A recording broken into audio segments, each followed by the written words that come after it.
I was there. I stood in the back row of Aurelian Grand Academy's examination hall on the day the world changed. 200 students packed into that marble chamber, their robes pressed and pristine, their families watching from the gallery above. And in the center of it all, standing before the measurement crystal like a lamb before wolves, was a boy nobody wanted to look at.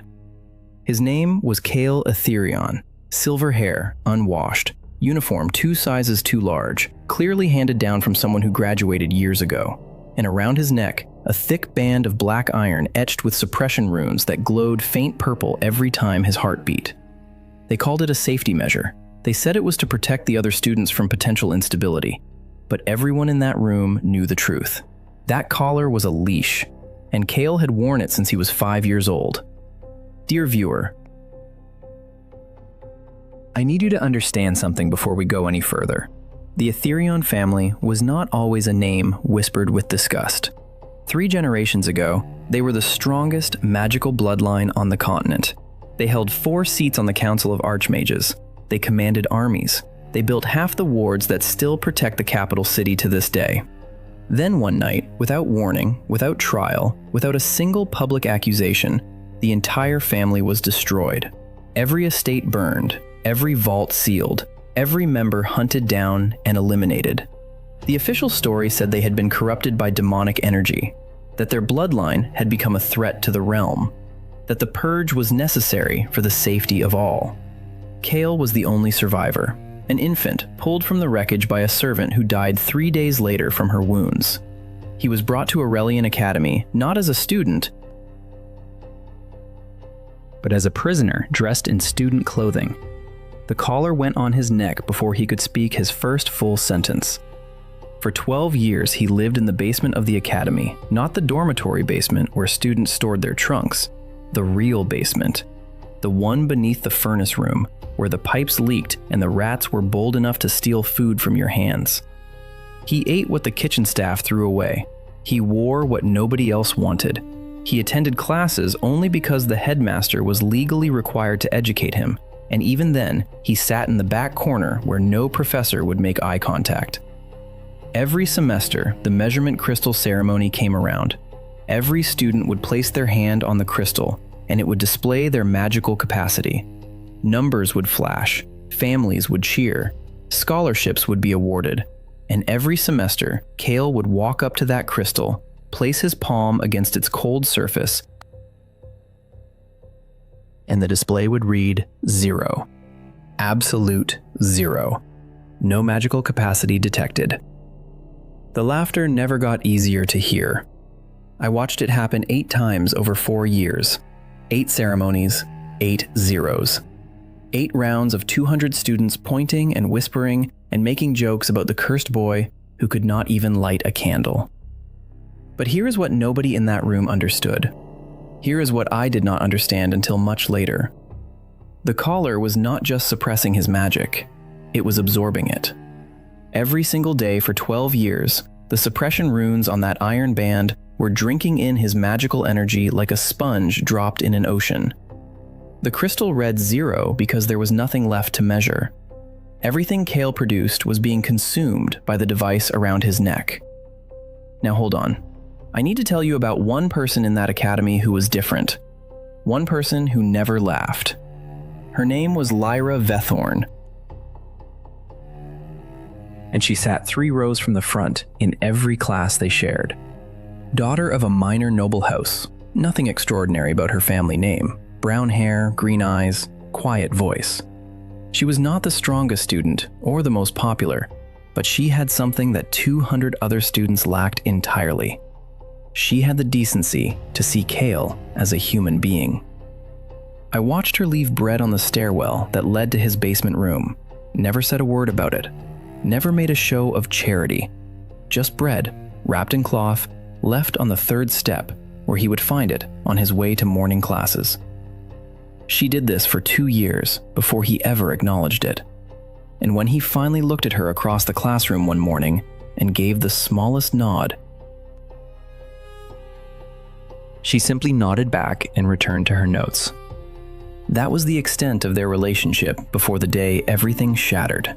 A nod, bred on a step, the bare minimum of human connection in a place designed to make him feel like nothing. Now let me take you to that final examination day, the day I mentioned at the start. Kael was 17 years old. This was his last chance to register any magical capacity before the academy expelled him permanently.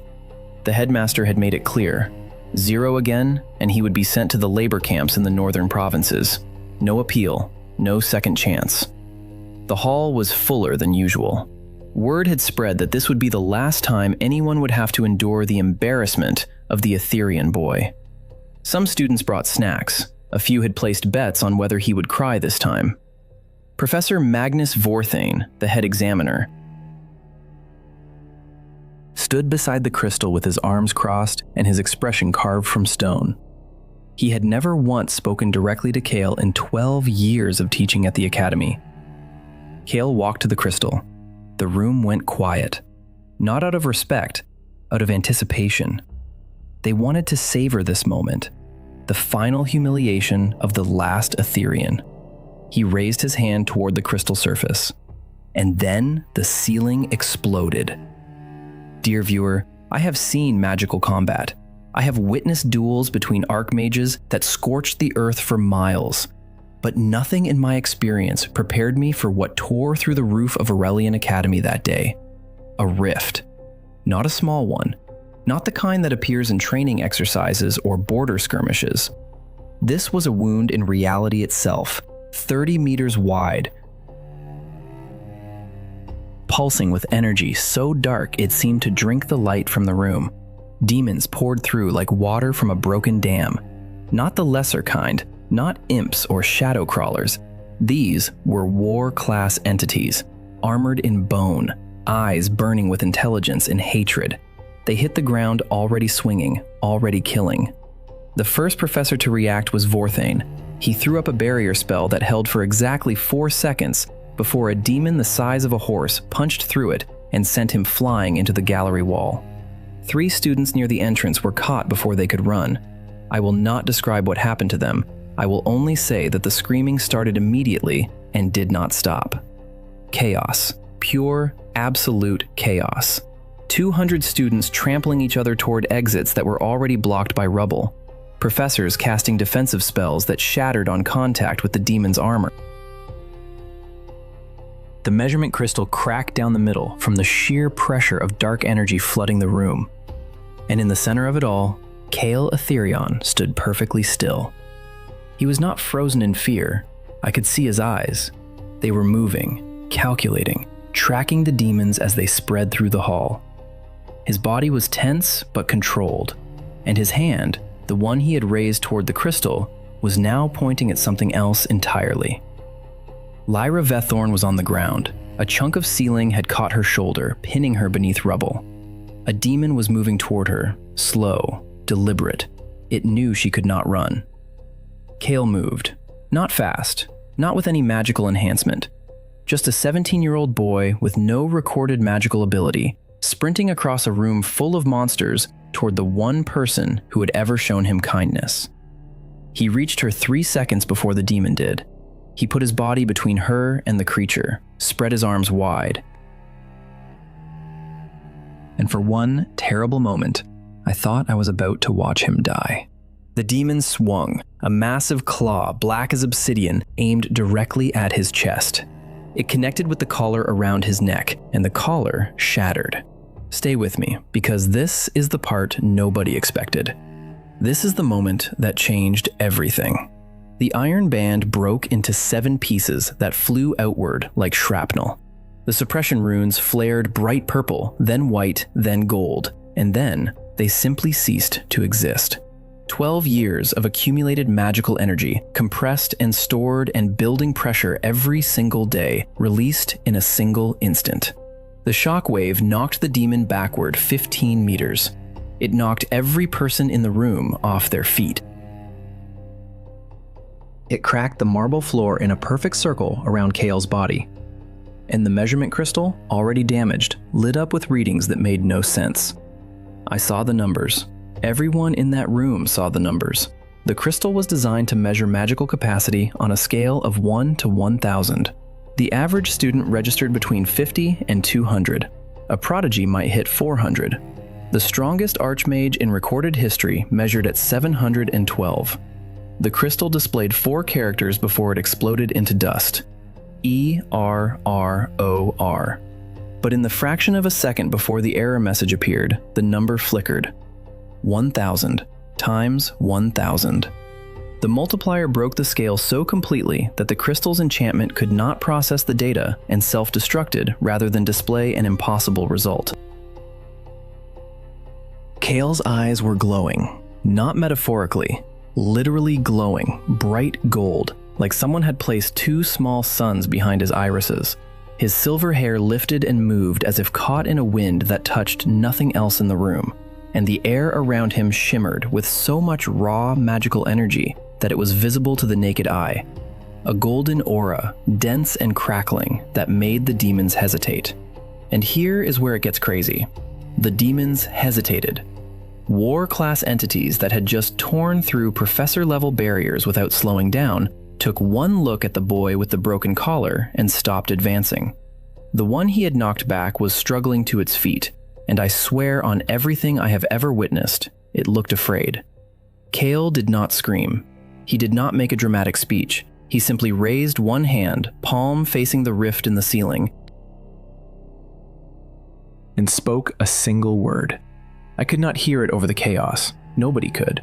But the effect was immediate and absolute. A beam of golden light erupted from his palm and struck the center of the rift. The dark energy that had been pouring through like a waterfall reversed direction. The demons nearest the rift were pulled back through it like leaves in a hurricane. The rift itself began to close, the edges of reality knitting back together as if sewn by invisible hands. It took 11 seconds. I counted. 11 seconds to close a rift that 3 professors working together could not have sealed in an hour. 11 seconds to end an invasion that had already claimed lives and destroyed half the examination hall. When it was done, Kael lowered his hand. The golden glow in his eyes dimmed, but did not disappear entirely. He turned around, knelt beside Lyra, and began carefully removing the rubble from her shoulder. His hands were shaking, not from exhaustion, from the effort of holding back. He had used the smallest fraction of what was now available to him, and even that had been enough to reshape the room. The silence that followed was unlike anything I have experienced before or since. 200 students, a dozen professors, visiting families in the gallery, all staring at the boy they had mocked for 12 years. The boy who ate their garbage. The boy who wore their hand-me-downs. The boy whose family name they used as a curse word. Professor Magnus Vorthane was the first to move. He pulled himself from the rubble where the demon had thrown him. He walked across the cracked marble floor, his robes torn, blood running from a cut above his eye. He stopped 3 meters from Kael, and then, slowly, deliberately, the most powerful professor at Aurelian Academy dropped to his knees. Not in submission, in recognition. In the sudden, devastating understanding that he had spent 12 years ignoring the most powerful mage the world had seen in 3 generations. That every 0 on the crystal had been a lie told by a collar that should never have been placed on a child's neck. Other professors followed, then students. One by one, then in groups, people who had laughed and mocked and bet on his tears were lowering their heads. Some were crying. Some looked sick with shame. A few simply ran, unable to face what they had been part of. Kael did not acknowledge any of them. He helped Lyra to her feet, checked that her shoulder was not broken, and said something to her that I was too far away to hear. She smiled, a small, pained smile, but genuine. Then she said something back, and for the first time in 12 years, I saw Kael Aetherion laugh. It lasted 2 seconds. Then his expression hardened again, because he had noticed something that the rest of the room had not. The rift was closed. The demons were gone. But the energy signature that had opened it in the first place was still present. Faint, but unmistakable. And it was not coming from outside the academy. It was coming from beneath it. Now, dear viewer, I need to take you back. Back before the examination, back before the collar, back to the night the Aetherion family was destroyed. Because what happened in that hall was not random. It was not bad luck or cosmic coincidence. Someone opened that rift deliberately. Someone who knew exactly what would happen when war-class demons met a room full of students. Someone who wanted chaos. And I believe, though I could not prove it then, that they wanted Kael dead before anyone discovered what he truly was. The Aetherion bloodline was not cursed.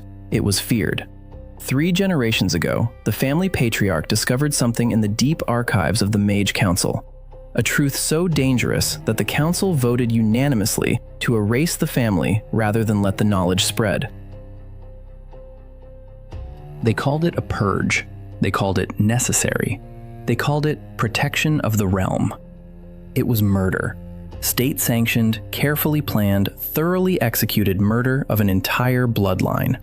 Men, women, children, servants, even the family pets. Nothing was left alive that carried the Aetherion name or knew the Aetherion secret, except one infant boy, pulled from the fire by a dying servant,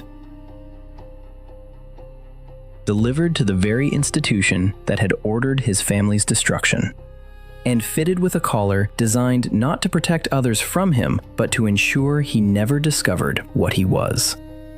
Believe it or not, the collar was not standard Academy equipment. It was custom made by the Council of Archmages, specifically for Kael. The suppression runes were not the standard type used on dangerous criminals. They were absorption runes, designed to drain his power continuously, keeping him at 0, keeping him invisible, keeping him controllable. For 12 years, it worked perfectly. The boy grew up believing he was nothing. The Academy treated him as nothing. The world forgot the Aetherion name, and the council slept soundly, confident that their secret was buried. Then a demon broke the collar, and 12 years of stolen power came flooding back in a single heartbeat. I want you to think about that for a moment. 12 years, every day, every hour, every minute.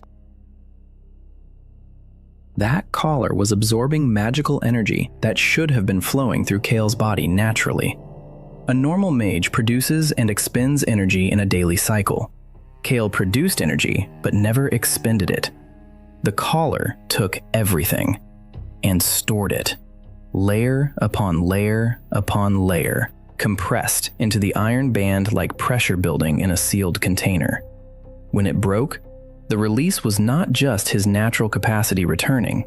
It was his natural capacity plus 12 years of accumulated surplus. The measurement crystal did not malfunction. It read the number accurately. It simply was not built to display a number that large. After the examination hall was cleared and the wounded were taken to the infirmary, Kael was escorted to the headmaster's office, not by guards. Nobody was willing to try to restrain him. He walked there voluntarily, Lyra at his side, because he had questions and he suspected the headmaster had answers. Headmaster Aldrich Thorne was a thin man with white hair and eyes that never seemed to focus on anything in the present. He had run Aurelian Academy for 31 years. He had been present when the infant Kael was delivered to the Academy's doorstep. He had personally authorized the collar. And now he sat behind his desk, looking at the young man across from him, and for the first time in 3 decades, his hands were trembling. Kael did not raise his voice. He did not threaten. He simply asked one question. Why? Thorne told him everything. Not out of guilt, not out of some sudden attack of conscience. He told him because he was afraid, and afraid men talk. He told Kael about the purge, about the council's vote, about the secret his family had discovered, about the collar's true purpose, about the 12 years of reports he had filed to the council confirming that the boy remained at 0 and posed no threat. And then he told Kael something that changed the trajectory of everything that followed. He told him that the council already knew the collar was broken. They had felt it the moment it shattered, and they were coming, not to congratulate him, not to apologize, not to welcome the Last Aetherion back into society. They were coming to finish what they started 3 generations ago. Kael had perhaps 6 hours before the council's enforcers arrived.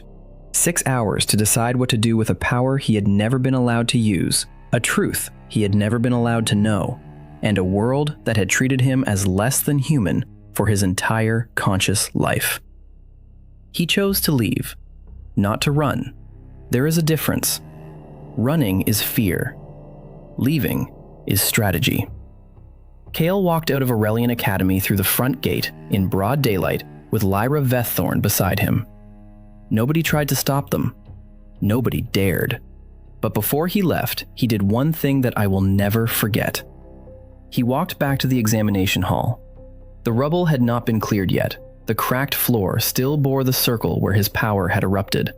And there, in the center of that circle, lay the 7 pieces of his broken collar. He picked up each piece, carefully, almost gently. He placed them in a cloth bag and tied it to his belt. When Lyra asked why, he said something that still echoes in my mind years later. He said those pieces were 12 years of his life. 12 years of silence and hunger and cold and mockery. He said he would carry them until the day he stood before the council that had ordered his family's death, and on that day, he would return them. They left the academy as the sun was setting, 2 figures on the road heading north, toward the ashlands where no sane traveler ventured. Behind them, Aurelian Academy was already in chaos, students demanding answers, professors resigning, the headmaster locked in his office, writing letters to the council, begging for mercy he knew would not come. And somewhere in the capital, in a chamber beneath the Mage Council's tower, 7 old men and women sat around a table and stared at a monitoring crystal that had just gone dark. For 12 years, that crystal had displayed a steady 0. Now it displayed nothing at all. The collar was gone. The boy was awake. And the secret they had killed an entire family to protect was walking free in the world. The eldest among them, a woman named Seraphina Coldwell, spoke first. She said 2 words that set everything in motion. Find him. But finding Kael Aetherion would prove far more difficult than any of them imagined, because the boy who had spent 12 years learning nothing in their academy had, in fact, learned the most important lesson of all. He had learned how to be invisible, how to exist in a world that refused to see him, how to move through spaces without leaving a trace. The Ashlands stretched north of the academy for 300 miles. Dead earth, poisoned by magical warfare centuries ago. Nothing grew there, nothing lived there. It was the last place anyone would look for a mage of extraordinary power, because there was nothing in the Ashlands worth protecting or conquering, which made it the perfect place to learn. Kael spent the first week simply existing with his power, feeling it move through his body without the collar's constant drain. It was, he told Lyra, like breathing for the first time after being underwater for 12 years. Every cell in his body was saturated with energy that had nowhere to go. He could feel the magical currents in the earth beneath his feet, in the air around him, in the faint starlight above. Lyra watched him practice. She was not a powerful mage herself. Her capacity measured at 140, respectable but unremarkable. But she understood theory better than most professors, and she had spent 2 years quietly studying the Aetherion bloodline in the Academy's restricted archives. She had known, or at least suspected, that Kael was not what the collar made him appear to be. She became his teacher. Not in the traditional sense.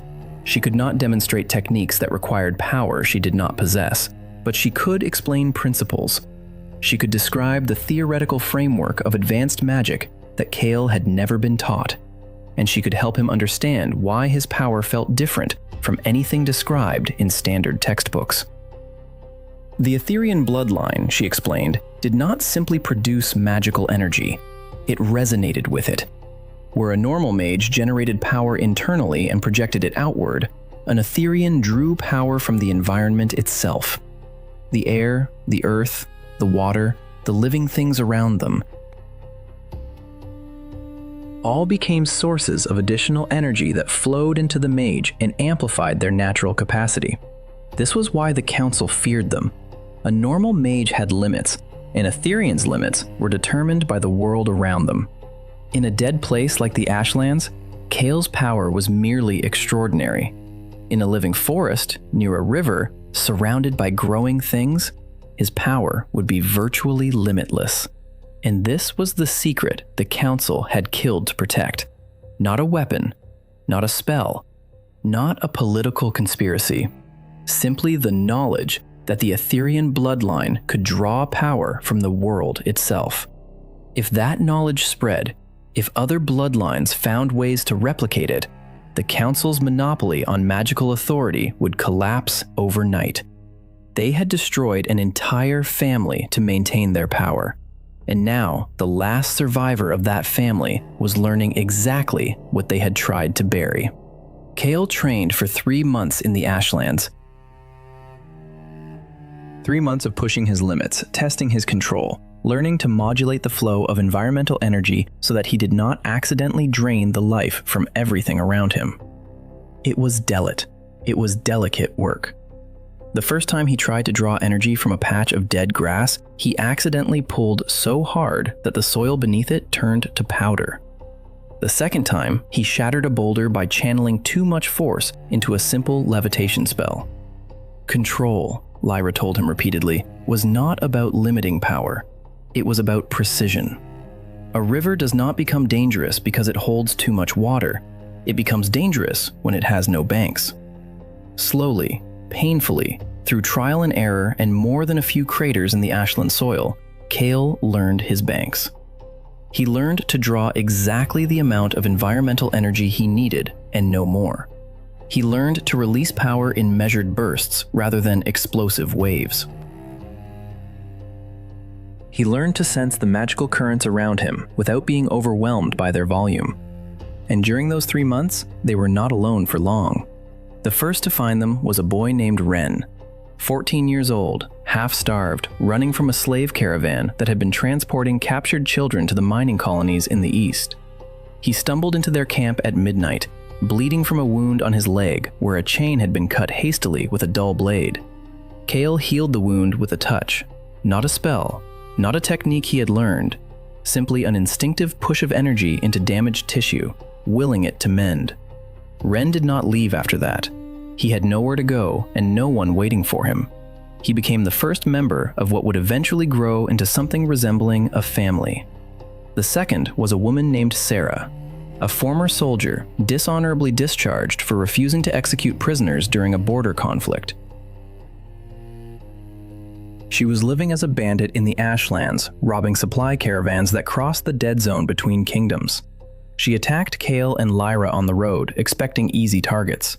When Kael stopped her blade with 2 fingers and smiled, she reconsidered her career choices.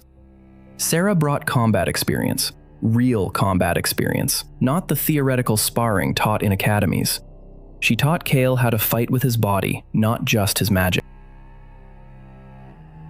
How to read an opponent's weight distribution.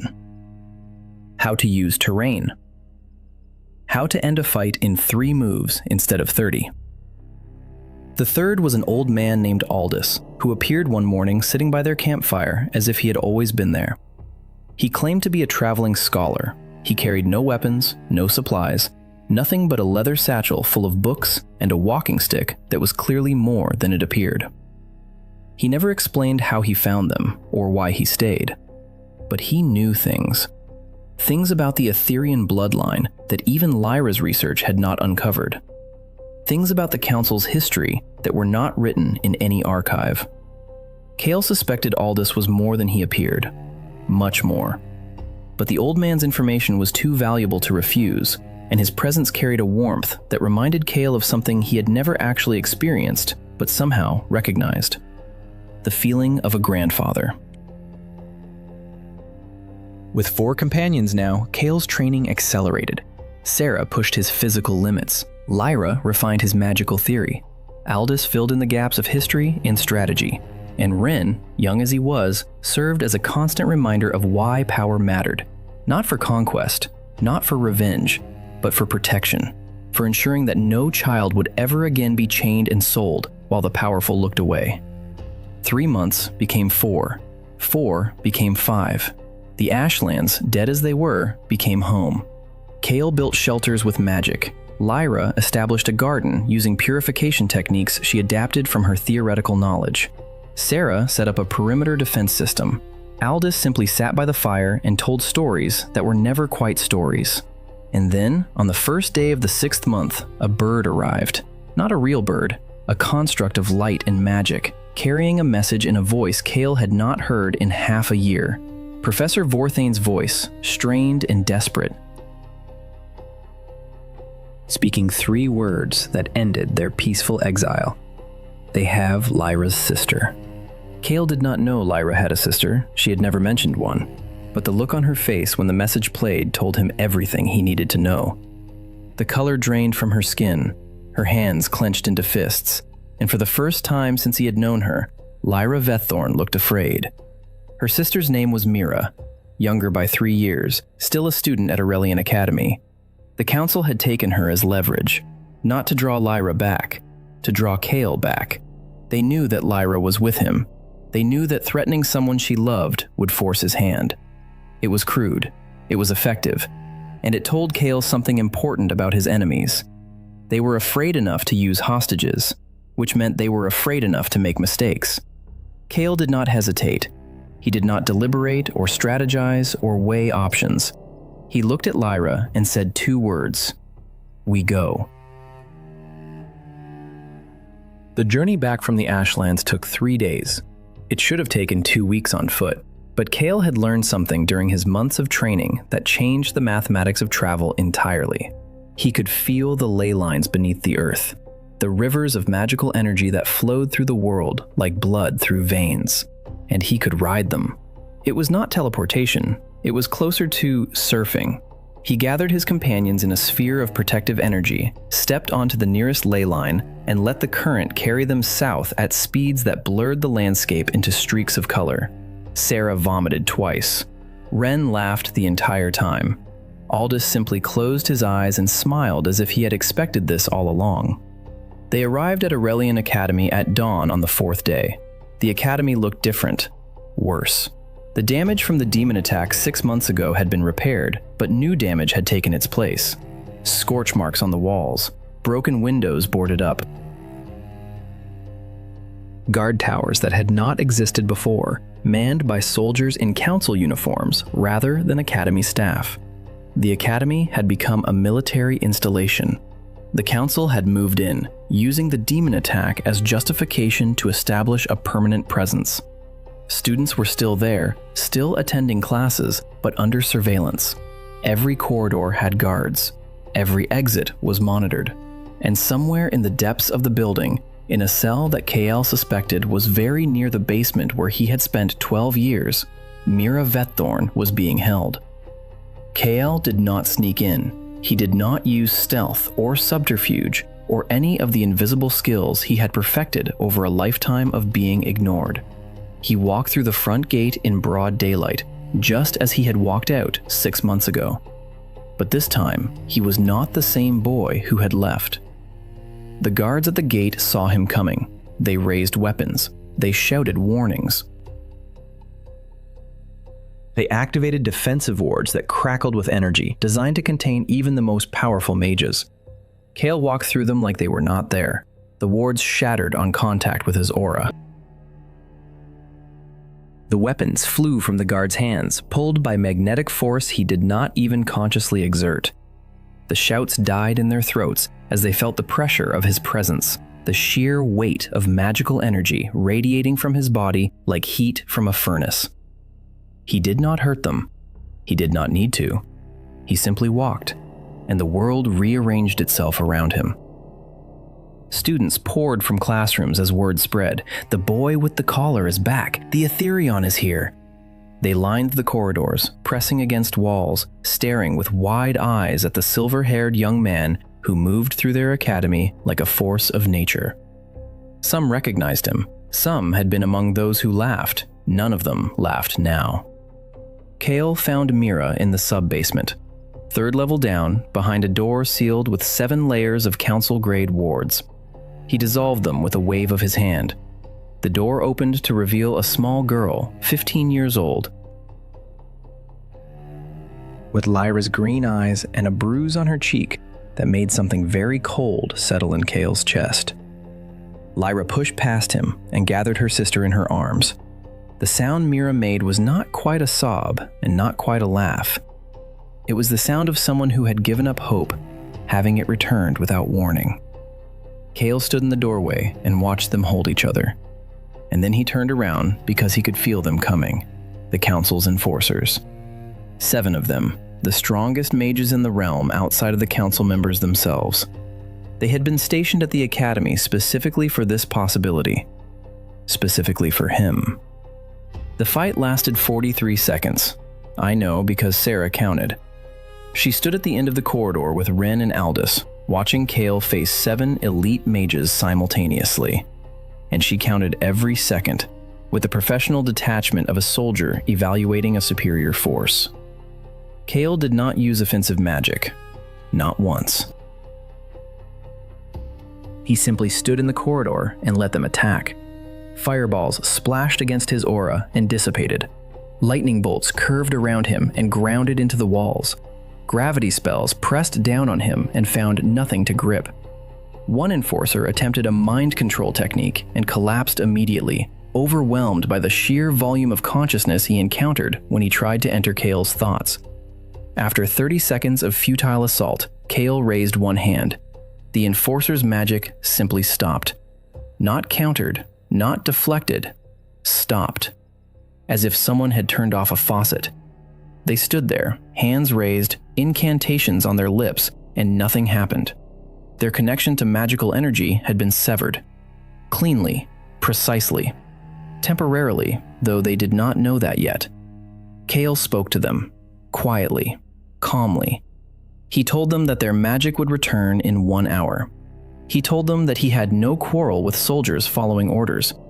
He told them to deliver a message to the council. 3 words. I remember everything.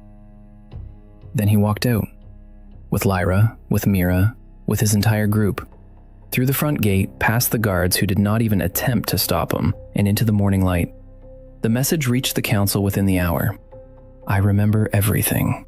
3 words that carried more threat than any army.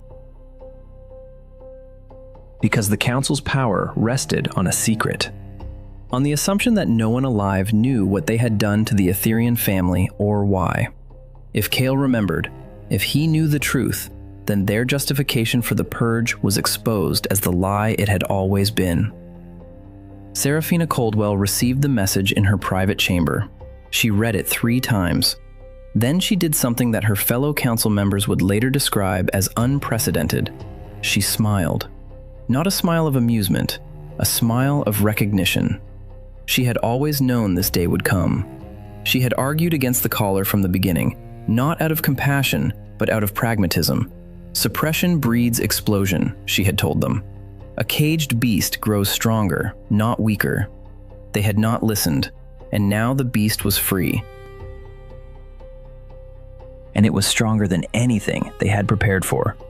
She began making plans, not to fight Kael. She was old enough and wise enough to know that direct confrontation with an Aetherion at full power was suicide. No, her plans were subtler, more patient, more dangerous. But those plans would take time to mature. And in the immediate aftermath of Kael's return to the academy, the world was changing faster than anyone could control. News spread. It always does. The boy with the broken collar, the measurement crystal that showed impossible numbers, the 7 enforcers rendered powerless in less than a minute. Within a week, every kingdom on the continent knew the name Aetherion again, and reactions varied wildly. Some kingdoms sent ambassadors, offers of alliance, of land, of marriage. They wanted the Last Aetherion on their side before the inevitable conflict with the council began. Others sent assassins, quietly, deniably, through channels that could never be traced back to a throne. none of the assassins returned, and one kingdom, the smallest and poorest on the continent's northern border, sent something unexpected. A letter, handwritten on paper so old it crumbled at the edges, addressed not to Kael Aetherion, but to the last son of House Aetherion from the last daughter of House Velmora. Kael had never heard the name Velmora, but Aldous had. The old man's face went pale when he saw the letter, and for the first time since joining their group, he looked genuinely shaken.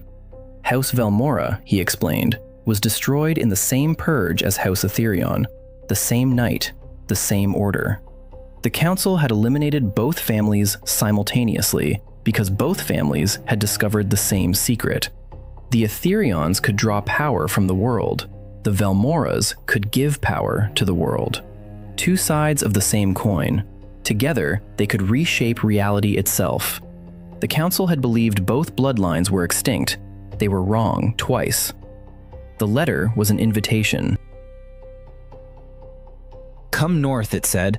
"Come to the place where our families were meant to stand together. Come and learn what we were meant to become." Kael looked at Lyra. Lyra looked at Aldous. Aldous looked at the letter and said nothing, which was itself an answer. But before they could go north, before they could answer the letter or explore its implications, the sky above them darkened, not with clouds, with presence. A magical signature so vast and so ancient that it pressed down on the landscape like a physical weight. The archfiend Vorath, the demon lord whose servants had torn open the rift at Aurelian Academy 6 months ago. He had not sent those demons randomly. He had sent them specifically to break Kael's collar, to release the power that the council had locked away, because Vorath needed that power free. He needed an Aetherion at full strength, not to fight, to feed on. Vorath materialized above the Ashlands like a second sun, dark where a sun should be bright. His form was vast, humanoid but wrong in every proportion. Too many joints, too many eyes, a mouth that opened vertically instead of horizontally, and a voice that did not travel through air but appeared directly inside the minds of everyone within 50 miles. "Little Aetherion," the voice said, "I have waited 12 years for you to ripen. Thank you for removing the seal. You taste so much better without it." Kael understood in that moment what the collar had truly been. Not just a suppression device, not just a tool of the council's fear. It had been a ward, a seal against something far worse than political conspiracy. The council had not collared him only to hide his power. They had collared him to hide him from Vorath. The demon lord had destroyed the Aetherion family, not the council. The council had merely taken credit, used the destruction to justify their own power grab. But the actual killing, the fire, the slaughter, that had been Vorath's work. He had consumed the magical energy of an entire bloodline in a single night, and he had left one infant alive deliberately, a seed, planted in fertile ground, watered by a collar that forced his power to accumulate rather than flow naturally. 12 years of growth, 12 years of compression, all leading to this moment when the harvest would be ripe. Kael felt fear for the first time since the collar broke. Real fear. Not of pain or death, but of the scale of what he faced. Vorath was not a war-class demon. He was not even a lord-class demon. He was something older. Something that existed before the classification system was invented. Something that had been feeding on magical bloodlines for centuries, growing stronger with each one consumed. The battle began without preamble. Vorath struck first, a beam of dark energy that carved a trench in the ashland soil 3 miles long. Kael deflected it, barely. The force of the impact driving him backward and cracking the ground beneath his feet. His golden aura flared to maximum intensity, drawing energy from everything around him. But in the dead ashlands, there was so little to draw from. This was why Vorath had waited. This was why he appeared here, in the one place on the continent where an Aetherion's power was at its weakest. No living things to draw from, no flowing water, no growing plants, just dead earth and dead air, and a demon lord who had planned this moment for over a decade. Kael fought anyway. He fought with everything he had accumulated in 12 years of imprisonment. He fought with the techniques Lyra had taught him and the combat instincts Sarah had drilled into his body. He fought with the raw, desperate fury of a boy who had been used as a crop by a monster and refused to be harvested. The battle lasted 7 minutes. 7 minutes of exchanges that reshaped the landscape, that created new craters and leveled old hills, that filled the sky with light so bright it was visible from 3 kingdoms away. 7 minutes in which Kael Aetherion proved that he was everything the measurement crystal had suggested, and more. But it was not enough. Vorath was older. Vorath had consumed dozens of bloodlines. Vorath had power reserves that dwarfed even 12 years of accumulated Aetherion energy. And slowly, inevitably, Kael began to lose ground. It was Aldous who changed the equation. The old man stepped forward, dropped his walking stick, and spoke a single word in a language that had not been heard on the continent in 300 years. The word hit Vorath like a physical blow, staggering the demon lord for the first time in the battle. And in that moment of stagger, Kael saw his opening. He did not try to destroy Vorath. He was not strong enough for that. Not yet. Instead, he did something that required more precision than power. He reached into the fabric of reality around the demon lord and pulled. Not the demon out of the world away from the demon. He created a pocket, a sealed space, a prison made not of walls but of absence. No energy to feed on, no reality to anchor to, nothing but void. Vorath screamed as the pocket closed around him, a sound that shattered windows in cities 200 miles away, a sound of rage and surprise, and beneath it all, respect. The demon lord had not expected this, had not prepared for a seal rather than a strike, and as the last sliver of reality closed around him, his voice echoed one final time in Kael's mind. "Clever little seed, but seeds grow in soil, and I am very patient." Then he was gone. Not dead, sealed, contained in a pocket of nothing that would hold for years, perhaps decades, but not forever. Kael knew this. He could feel the seal's limits. Could feel Vorath pressing against them from inside, testing, probing, waiting. He had bought time, nothing more. Kael collapsed, not from exhaustion of power, but from the sheer mental strain of creating something that complex under combat conditions.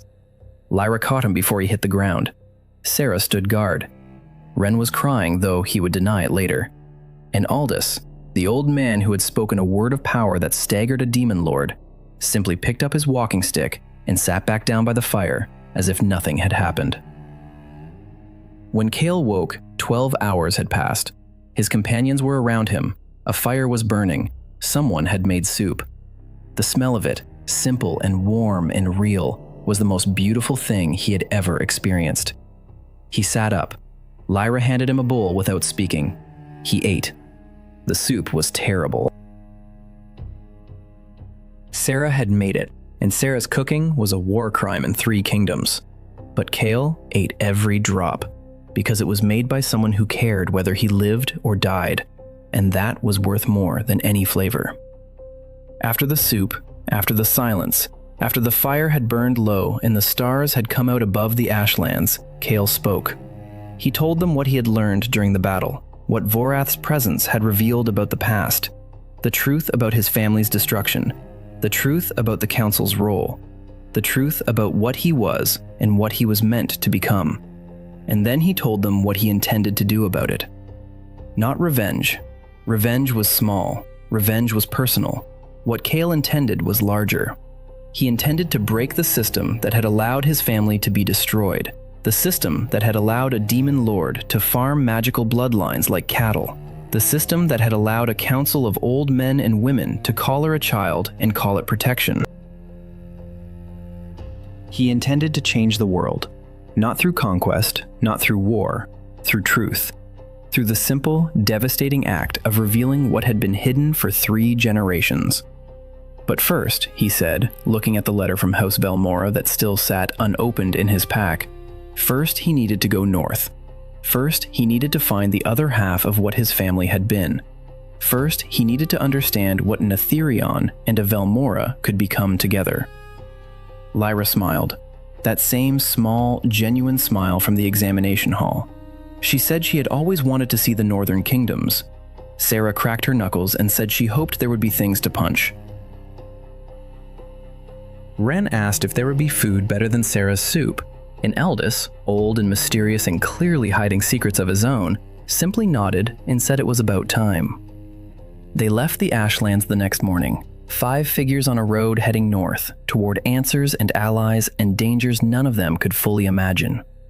Behind them, sealed in a pocket of void, a demon lord waited with the patience of centuries. Above them, in the capital, a council plotted with the desperation of the exposed. And ahead of them, in a kingdom so small it barely appeared on maps, a girl with the blood of House Velmora waited for the boy whose family had been meant to stand beside hers. The story of Kael Aetherion was far from over. In truth, it had only just begun. Dear viewer, I was there for the beginning. I saw the collar break. I saw the crystal explode. I saw a boy who had been nothing become everything in the span of 11 seconds. And I am telling you now, what comes next makes everything I have described look like a prologue. Because the seal on Vorath will not hold forever. Because the council will not stop hunting him. Because the letter from House Velmora contains secrets that will reshape the understanding of magic itself. And because Kael Aetherion made a promise, standing in the ruins of his family's legacy, carrying 7 pieces of broken iron on his belt, he promised to return them. If you want to see what happens when he does, when the Last Aetherion stands before the council that destroyed his bloodline and demands an accounting, then you know what to do. Hit that subscribe button, turn on notifications, because Season 2 is coming, and I promise you, dear viewer, you are not ready for what happens next. I was there. I witnessed the birth of a legend, and the legend is only getting started.